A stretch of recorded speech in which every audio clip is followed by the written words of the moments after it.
Hi, everybody. It's Erin with Higher Hopes Counseling, and I told you that I would give you a second installment in the parenting teenagers, and this is it. I'm here today. I've actually increased my amount of clients. The teenagers I'm seeing probably by tenfold. I'm seeing so many teenagers these days, and I love it. I love working with teens. I love seeing their sweethearts so broken and stumbling along the path and able to grasp just a thread of truth and God's will for their life is such a cool thing. But it doesn't come without a lot of pain, and it sure comes with a lot of aha moments for both myself and my clients.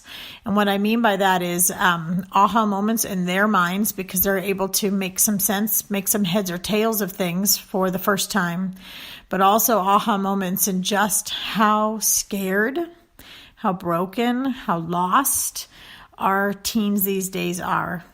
It's so sad.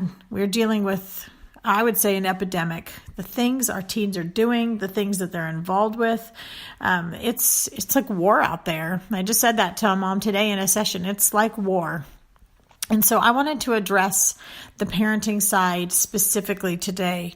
100%. I mean, this is all about parenting, but what I mean is just talking a little bit about what we can do. You know, I'm a mom of a 14-year-old, and by no means am I perfect. We struggle with things in our own home with our teen.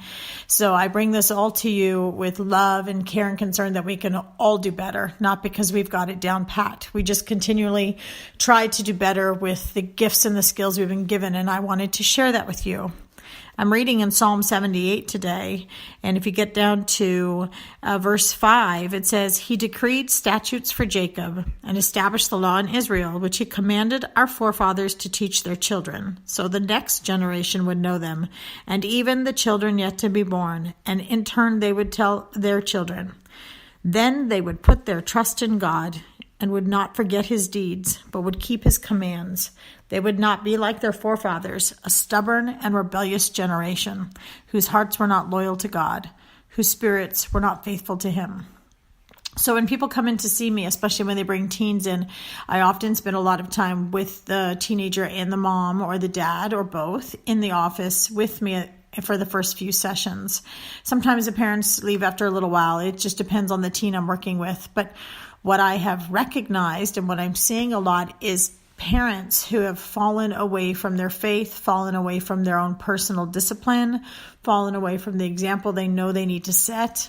And you out there might be these parents dealing with the shame of that and not knowing how to get back on track. And almost a feeling of, one mother said it perfectly. She said, I feel like I've screwed up so much. Who am I to tell them how to live their life? Well, you are their parent. And just because you've screwed up and just because you've made mistakes does not mean that that role was taken away from you. Even if you've lost your kids for a time and you've just gotten them back, or you're working to get them back, they're still your kids. That is a responsibility given to you straight from God. These children are gifts from God, but they are our responsibility to take care of. They are our responsibility to guide. They are our responsibility to show them how to live their life. So I don't care what you've done. I do not care how many mistakes you've made. Right here, right now, you literally can flip the coin and move forward. A new day, a new path. And here's the deal. This is what I'm seeing on that couch, guys. Listen, because this is it. Your teens want to see you living your life right. They desperately want to see it from you. They want to talk to you, even if they act like they don't, even if they stare at you when you ask them a question and you think there's nothing rolling around up in there.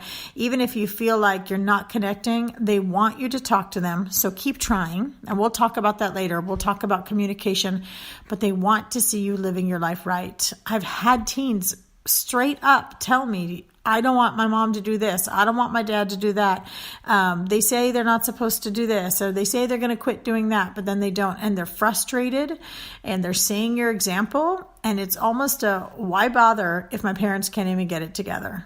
And then the parents are coming in and they're saying, I can't get it together, so why bother? And do you see the cycle that both parties are in, both your teenagers and you are in? You're both in a why bother phase, and neither party is moving forward. It's just this endless cycle. And the thing about the cycle, everyone needs to understand, is it's very similar to water going down a drain. It starts out large, and it doesn't feel so painful in the beginning. It's just little things, little tiny daily decisions that then as you swirl that drain, as you circle that drain, you get in a little bit closer and a little bit closer. Those habits become daily norms. Those daily norms become habitual behaviors. Those habitual behaviors, they get closer and closer. And eventually you are choking in that drain. You are headed towards the cesspool. And that's where you both are. But you don't have to be. You don't have to be. You don't have to wait for some miraculous thing to come along to make you all good and better. It's like the same attitude we have towards going into church. I'll go to church when I feel better, or when I can stand in front of the Lord, when I don't feel so ashamed. Holy moly, that's exactly when you should go to church. That is exactly when you should be standing before the Lord, which is when you are the most broken. And what a better lesson than to say to your kids, I have screwed up. I made a million mistakes. I don't have a clue how to get back to where I want to be, but these are my goals. And then you tell them what you want your life to look like, what you want your family to look like, and you want them to look like. And then no matter how resistant they are, if they roll their eyes or they slam their doors or tell you it's never going to change, it's always going to be the same way, that's a typical teen response. And don't be afraid of that. Don't let that come against you, that you can't do this. That's what every teen is going to do. Just roll with it. Once you've professed or said, this is what our family is going to look like and this is what we want to do, then every single moment of the day, you put one foot in front of the other and you make small changes. So when you come into counseling, I don't deal with big sweeping changes. You don't get to say, I want life to be better. Well, we all want life to be better. That is not a solution. That's not a specific goal. That's not a finite detail. I then will ask someone, what does that mean better? Let's get down to the nitty gritty. And what we'll do is we'll work back to an actual description of what would life look like, a great day in your family, which if it was the new norm, what would that look like? And we start at the beginning of the morning and we progress through the whole day. We talk about how conversations at the dinner table might look, and how even in the chaos of driving kids to sports and all the other thousands of things they got going on, how you deal with that stress, and what does your job look like, and how do you deal with the stress at your job, and how are you disciplining? And we talk about very finite details about what we want our lives to look like. And I challenge you to do that. Sit down, grab a piece of paper, paint it out, write it out. Come up with a goal of what your family should look like in your heart. Not could, but should. Could is too whimsical. Could is too, it could go this way or that way. No, should look like. State what your family should look like if you are a God-fearing Christian family all working towards the same goal, which is to be more like Christ, because that's our goal. Come up with details and then talk about that with your kids. Your teenagers are probably going to make you feel foolish when you do this, because that's what they do. It's like they're getting paid to do that. So just know you're not alone, but do it anyway. Express it anyway, because what happens is you're planting a seed in that child's heart. And even though they may roll their eyes, they're going to be watching you. And they want to see that change. They want it so bad they can't even tell you. But what they do is they end up in my office and they're telling me. And so I am promising you they want this from you. No matter what you've done, no matter how broken you are, no matter the mistakes you've made, no matter what you've even done to them in your words and how you may have hurt them, and maybe your parenting has just been erratic and all over the place and screamy and all that kind of thing. Don't worry about that. Make the change right here and right now. Express to yourself what you want, what you think God wants your life to look like when there's a new norm, a holy and righteous and clean living norm. And then get up every day and put one step in front of the other, starting to do that. And express that with your teens. Let them know what you're working towards, and let them know you're going to screw up and you're going to make mistakes, and old habits die hard. And there's so much, there's behavioral training and new thinking that has to go into this, and you got to get rid of fictional thinking, and there's a whole bunch of things that goes into change. But if you are doing your best at putting one foot in front of the other towards these goals, you're at least going to get a few degrees in the right direction. And then it's going to start feeling better.